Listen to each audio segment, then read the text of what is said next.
Hello everyone, welcome to transforming 360। आज का important इतना ज्यादा है ये वीडियो बिकॉज करोड़ों लोगों के साथ एक स्कैम हो रहा है जो कि ऑलरेडी हेल्थ इंश्योरेंस कैरी कर रहे हैं पिछले 2-3-5-10 सालों से, और वो है पोर्टेबिलिटी का स्कैम। हजारों प्लेटफॉर्म्स आज डाटा को कैप्चर करते हैं, डिफरेंट प्लेटफॉर्म से बाय करते हैं और फिर आपको अप्रोच करते हैं पोर्टेबिलिटी के लिए, और अचानक से आपके सालों का दिया हुआ प्रीमियम वेस्ट हो जाता है। जब क्लेम आता है और आपको पता चलता है कि आपने इतने सालों से जो पॉलिसी को कैरी करा था, अल्टीमेटली वो एक डिजास्टर बन चुकी है। तो आज पर्टिकुलरली जानेंगे कि क्या पोर्टेबिलिटी करना हमारे लिए फायदेमंद रहता है हेल्थ इंश्योरेंस में या नहीं रहता है। अगर रहता है तो कौन कौन से वो पर्टिकुलर चीजें जिनकी वजह से हमें पोर्टेबिलिटी करनी चाहिए, और क्या क्या चीजों का ध्यान रखना चाहिए पोर्टेबिलिटी करते टाइम ताकि वो हमारे लिए डिजास्टर ना बने। So hi, my self Dheeraj Mahajan, founder of Transforming 360, carrying a rich experience of 12 years in health insurance industry, and our vision is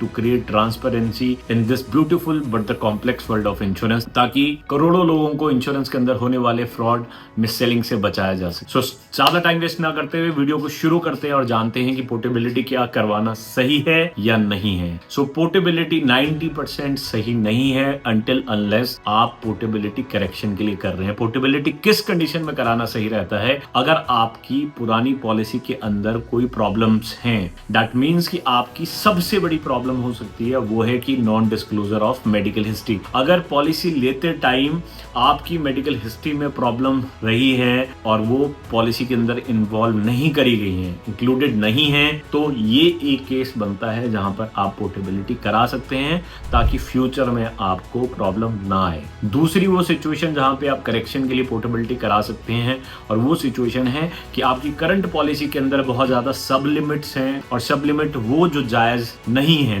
जैसे कि आपके रूम रेंट के ऊपर कैपिंग होना, आपकी सर्जरीज के अंदर सब लिमिट होना, या बहुत ज्यादा डिडक्शन का इशू होना। तो ये 3 चीजें हैं तो ही आपको पोर्टेबिलिटी करानी है, बट फीचर के बिहाफ पे पोर्टेबिलिटी कराना कभी भी सही नहीं रहता। सो तीसरी वो चीज कौन सी है जहां पर आप पोर्टेबिलिटी आपके लिए फायदेमंद हो सकती है? तो वो चीज है कि आपका करंट जो पॉलिसी जहां से चल रही है वो कंपनी इशू या प्रॉब्लमेटिक और लॉन्ग टर्म के लिए आप एक रिलायबल वन टाइम स्टेप लेना चाहते हैं कि बार बार आपको प्रॉब्लम ना आए, और आप चाहते हैं कि एक लॉन्ग टर्म रिलायबल कंपनी के साथ आप जाना चाहते हैं, तो ही 3 केसेस में आपको पोर्टेबिलिटी रिकमेंड है। अब जानते हैं कि पोर्टेबिलिटी करते टाइम कौन कौन सी चीजें हैं जो हमें ध्यान रखनी है ताकि लोग हमारा हार्ड एंड मनी को वेस्ट ना करें। तो पहली सबसे इंपॉर्टेंट चीज है, पोर्टेबिलिटी करते टाइम आपको अपने खुद के पॉलिसी डॉक्यूमेंट्स को रेफर करना है और ये देखना है कि क्या जो आपकी हिस्ट्री है बाय बर्थ से लेकर, प्री मेडिकल हिस्ट्री का मतलब है पैदा होने से लेकर जब तक आपने पॉलिसी परचेज करा,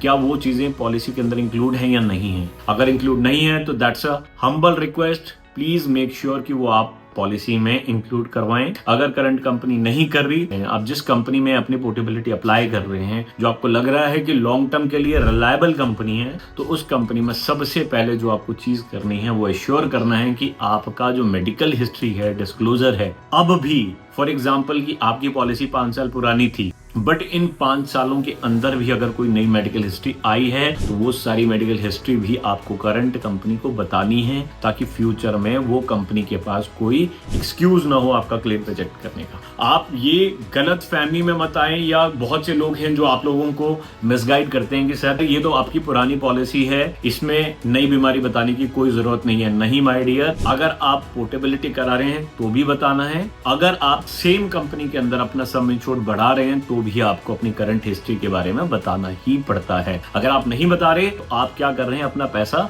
वेस्ट। सो ऐसे लोगों के ट्रैप में नहीं आना, आपको समझना है this is about your hard and money and you have to assure, you have to take responsibility and you have to go with the right terms in black and white. So please disclose complete medical history, the first most important. Second, go with the right sum insured. आप एक ऐसा सम insured लें जहां पर hospital में आप insufficient feel ना करें at the time of emergency, क्योंकि बुरा समय बताकर नहीं आता वो कितने का बजट लेकर आता है। हो सकता है कि वो प्रॉब्लम शायद 50,000 के अंदर ठीक हो जाए, बट ये भी हो सकता है कि वो प्रॉब्लम 1 करोड़ तक चली जाए। सो अगर ऐसी कोई संभावना हो तो आप उस समय में इनसफिशिएंट ना हो। जब पोर्टेबिलिटी कर रहे हैं तो तीसरी चीज, पहली मेडिकल हिस्ट्री, दूसरा आपका सम इंश्योर्ड, तीसरा तो आपको ये देखना है कि जो करंट पॉलिसी है उसके फीचर्स को नहीं देखना, जो देखना है वो देखना है फीचर के अलावा सबसे इंपॉर्टेंट टर्म एंड कंडीशन। क्या उस करंट कंपनी के अंदर कोई ऐसी कंडीशन तो नहीं है जो फ्यूचर में क्लेम के टाइम पे मेरे लिए प्रॉब्लम बनकर सामने आ जाए।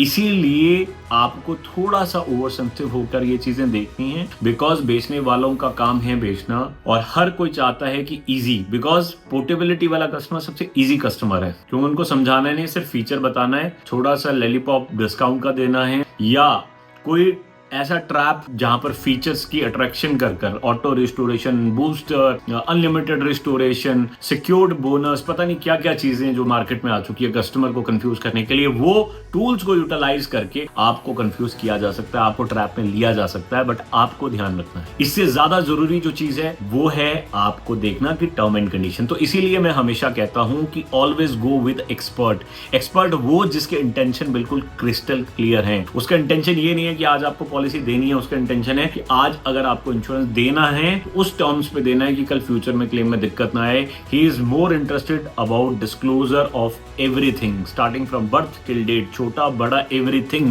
बिकॉज आप ये मान के चलें, जो लोग ये कहते हैं कि मैं बैठा हूं सर मैं क्लेम दिलाऊंगा, नथिंग, ऐसा कुछ भी नहीं है। आप ये समझ के चलें कि क्लेम इंश्योरेंस कंपनी ने देना है, किसी इंटरमीडिएटरी ने नहीं देना, मैंने नहीं देना है। सो जिस कंपनी ने क्लेम देना है उसकी टर्म्स को सॉल्व करना, उसको क्रिस्टल क्लियर रखना हमारी बेसिक रिस्पॉन्सिबिलिटी का पार्ट है। सो तीसरी ये चीज आपको देखनी है पोर्टेबिलिटी करते टाइम। चौथी चीज जो आपको देखनी है वो ये देखना है कि जो नेटवर्क हॉस्पिटल्स हैं वो अच्छे होने चाहिए उस कंपनी के। दैट मीन्स कि मान लीजिए आपका करंट कंपनी है, उसका नेटवर्क ज़्यादा अच्छा है और वर्सेस जो आप अभी न्यू कंपनी देख रहे हैं उसके नेटवर्क्स अगर कम है तो definitely it may be one problem area. तो ये चार चीज़ें तो आपको बिल्कुल बहुत स्पष्ट होकर देखनी है। और पांचवी चीज़ जो आप देख सकते हैं पोर्टेबिलिटी के टाइम पर, जिससे आप ये एश्योर करें कि लॉन्ग टर्म में आपको प्रॉब्लम नहीं आएगी, और वो है लॉन्ग टर्म प्रीमियम।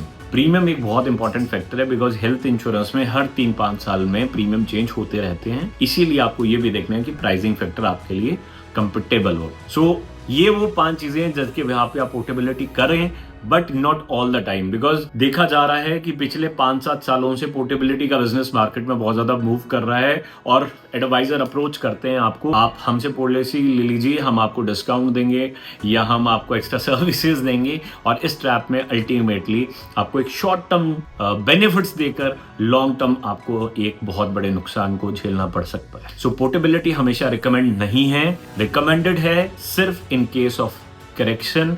अगर आपकी पॉलिसी में, करंट पॉलिसी में वो प्रॉब्लम्स हैं जो मैंने पहले बताया, कि दैट मीन्स पहली प्रॉब्लम की डिस्क्लोजर का इशू है, दूसरी प्रॉब्लम है कि सबलिमिट्स बहुत ज्यादा हैं आपकी पॉलिसी के अंदर, तीसरा आपकी प्राइसिंग में इशू है, आपके इंटरमीडिएटरी में इशू है, कंपनी में इशू है, तो डेफिनेटली आप long term point of view से वन टाइम पोर्ट करना है आपको, और ये भी एश्योर करना है कि जितनी सालों से आप पॉलिसी को कैरी कर रहे हैं उसका सारा रिकॉर्ड सबमिट करें।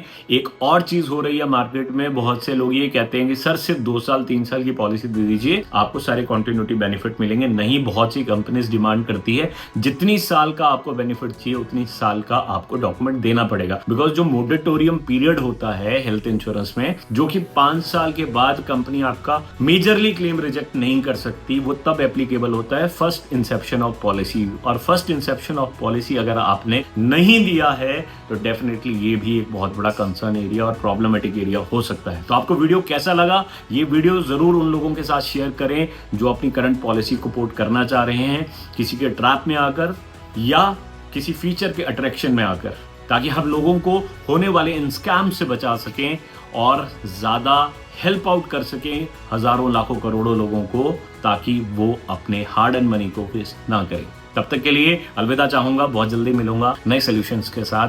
Transforming 360, one step towards your ethical insurance journey.